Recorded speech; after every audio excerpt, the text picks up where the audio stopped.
So, I've been pondering on this Bible verse for quite a bit. Um, it was brought up about probably a week ago when I felt this extreme connection with God. This understanding came upon me. And funny enough, I'm still learning. It's only been about a week into this. But I'm diving more into philosophy, into the Bible, into the work of Neville Goddard, into the work of some of my buddies that I talk to who were already down this path. And as I dive into this work, I'm starting to understand and interpret the Bible and messages a little bit better, a little bit more in depth, right? And I brought this up to my cousin because he is of the Catholic faith, or the Christian faith rather. He doesn't believe in the traditional, I think, Catholic beliefs. He kind of fell out of the church, but then came back, and he's not down this philosophical path as we are. And he's more just base Christian, as some would say. Again, not to demean that at all, really. But just of the basic Christian teaching. And of course, this is quite the thing to hear, because of course we had this revelation, and we're telling him, and of course he doesn't fully understand it, because he just believes it differently. And I said this quote to him, or this Bible verse rather, and he was on his phone right after I said it, and I was wondering what he was doing, because of course I never like when someone's on their phone when I'm talking to them or when we're in a conversation. But of course, that's of my own accord. I am not liking that myself. So it's more so my fault than it is his, because I also didn't know at all what he was doing. Maybe it was important. Maybe it was of what we were talking about. And thankfully it was. So I wanted to just say that, just to mention, it is always of yourself what your problems. Like the fact that you don't like something, right? Again, you can say others might say something that makes you mad, but overall, it is of your own accord that you get mad, and why live in that state? But I say that because this was what I said. The quote that I have up here is, "In my Father's house there are many mansions," and we don't really have a layout quite yet on this channel of the path to awareness. So I really hope this is hitting you at a good point in your journey, and you already understand that the house of God is imagination, right? It is your mind. He dwells in you, and your inner man is God. Your imaginary man is God. He gets what he wants whenever he really wants it. And I don't even like the term, this is a term from Edward Art, inner and outer man. I'm sure other people talk about it, but that's where I initially heard it from. And I'm not all a fan of it, because it implies separation of the inner and outer man. And realistically, they should be one. They should be united, because they are, in a way, unified. And the more you separate, the more you fall into this temptation of the devil. Is you've always been one, right? You've always been one with the Lord, with God. And it's in trying to separate yourself from others, or even yourself with this inner and outer man claim, that you are becoming further away from him, from the Lord, from God, right? So this is what the full quote reads, or at least part of it. It says, "In my Father's house are many mansions. If it were not so, I would have told you. I go to prepare a place for you. And if I go to prepare a place for you, I will come again and receive you to myself, that where I am, there you may also be. And where I go, you know, and the way you know." So I said this to him as it's the branches of your imagination, right? It's the branches of your imagination. And he, of course, searched it up. And of course, you have to interpret it a little more down, because he said that the interpretation he was looking at was that it has room for everyone. And I'm starting to realize that is true, right? The house of the Lord has room for all of yourselves, right? Again, this is an egotistical thing. Everything exists within yourself. Everything exists within self. And I say this because you can envision anything you want for yourself, right? Whether it's becoming successful, you can even envision bad things. Again, not like anyone should, and I really say you should not. There's a lot of people that use fear to drive away from something, and I do not think that is good, because it will inevitably come. He says that in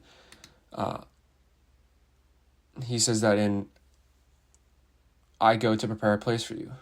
And if I go and prepare a place, I will come again and receive you to myself. So what this means is the Father's house is imagination, right? The Father is your imaginary self, is your inner man in a way. And he says, if it were not so, I would have told you. Meaning you would not be able to imagine something if it could not be true, if you could not do it, right? So then he goes and prepares a place for you. In imagination, he goes and he imagines it, right? You can imagine yourself, let's just use success, or like going on vacation to Aruba, for example. I just went there recently. In my mind, my inner man can go and prepare a place for me. He can set the scene of me in Aruba under the palapas, looking at the water, right? And he's saying, and if I go and prepare a place for you, I will come again and receive you to myself. And Neville Goddard talks about this a lot, where you want to give the inner man what he wants. And that's how you unify them. And this is why people say that they also want to get money, is because we have really built a society around money, inevitably. And your inner man can go somewhere to Aruba. And that's why he even encourages, he says, if your inner man wants something, give it to him externally, right? He can get it internally, but give it to him externally. Unify the inner and the outer man. Is if you want to go to Aruba, right? If I want to sit under a palapa and look at the ocean in Aruba, bring my outer self there, right? My inner man has prepared a place for me.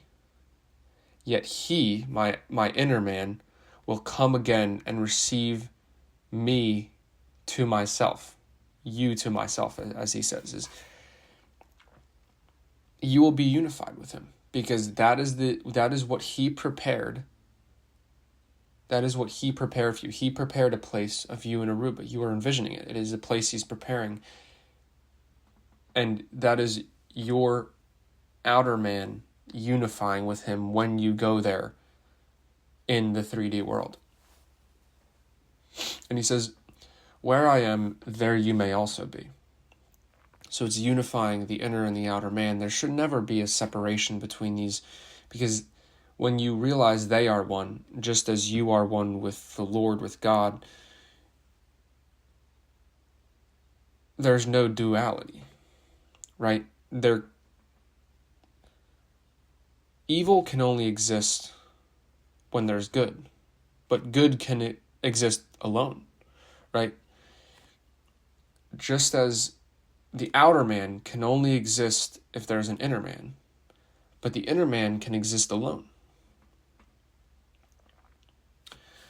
And I say that because the house of the Lord has a room for all of yourselves. 2 words, selves, capital, right? Yourself. Everything exists within self. Because as I said, you can envision yourself somewhere good, somewhere bad.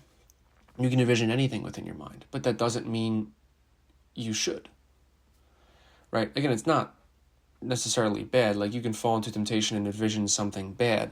But funny enough, I have trash bags in my room right now with a bunch of clothes that I'm donating, a bunch of things that I'm throwing away, right? I just purged, in a way, my room. And this is what people talk about. And again, I don't want to get ahead of myself here, but from my understanding of where I'm at now, this is what people talk about when they say dying to themselves, right? That the crucifixion is in your mind. It is you dying to what you think you are. Now, I don't want to get too deep into this, but just because the house of the Lord, right, imagination, the Lord being the inner man, has room for all of yourselves, right? It has room for every potential idea of you, right? The idea of you where you did a class presentation, right, 4 years back, and you got super nervous, stuttered, missed said words, whatever it may be. It has room. Your imagination has room for that self that is not confident giving presentations, right? But as I said, I cleaned my room. I purged my room of things that I don't use, things that don't serve me anymore. And you notice that the house of the Lord has room for all yourselves is an idea that it has room for everything, but you don't need everything, nor are some things serving you, right?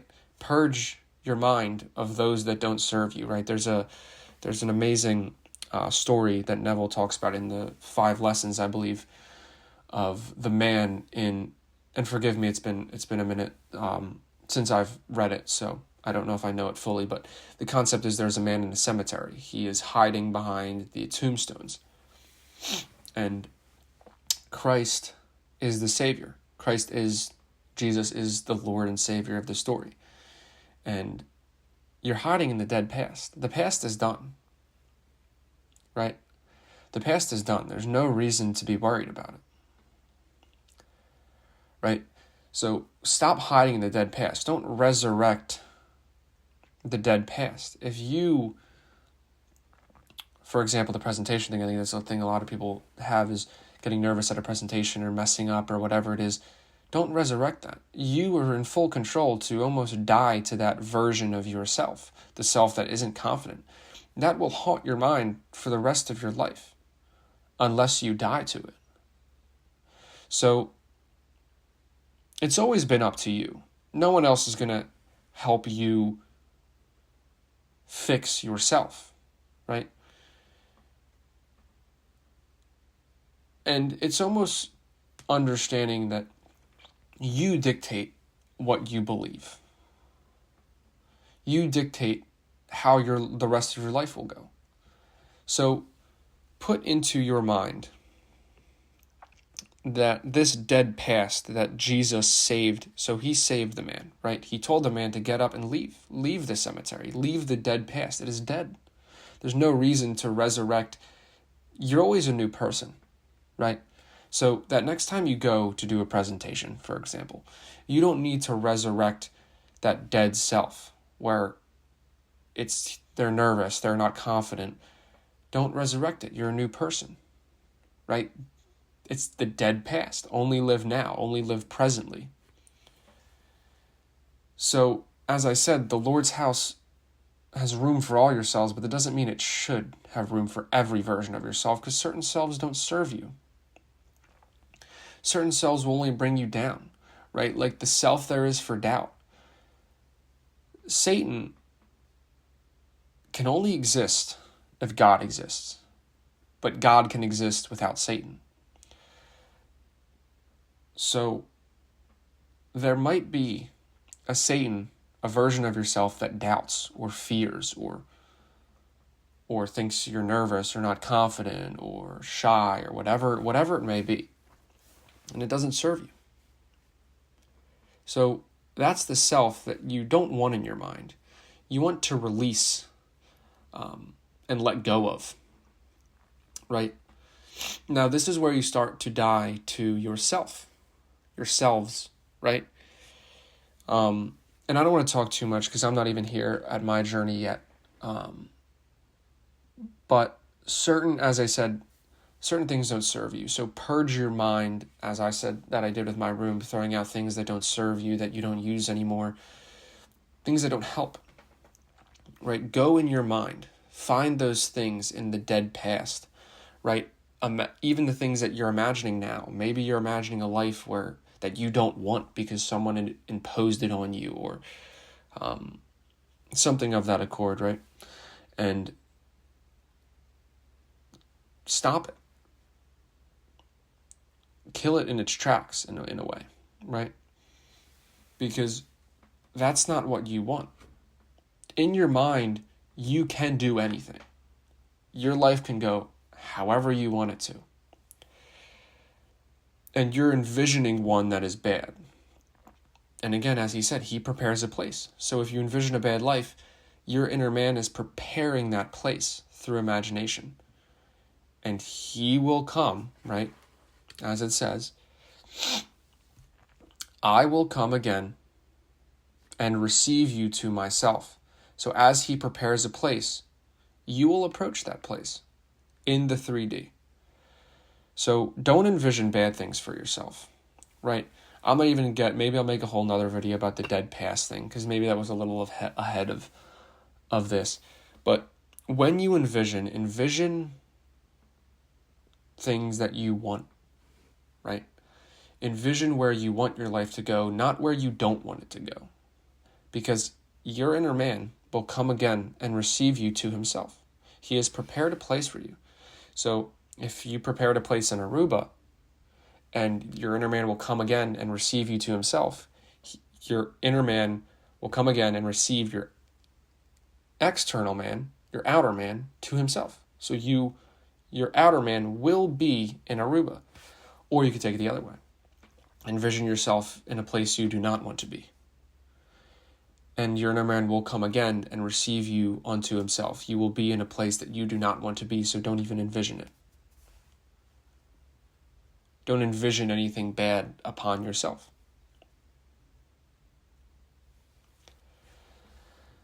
And I say this because there is always infinite rooms for every version of yourself. In the Father's house, as I said, there can only be bad if there's good, but there can only just be good. There doesn't need to be bad, right? Good can exist on its own, but bad cannot. Bad can only exist with good. So in the Father's house, there are many mansions. There are rooms for literally everything and anything you'd like to imagine. And you can bring it to fruition. You can bring it to the external man in your 3D. But notice that certain ones don't serve you. And be careful what you imagine, because your inner man will prepare a place for you. Just make sure that place is a place that you desire and not one you hate.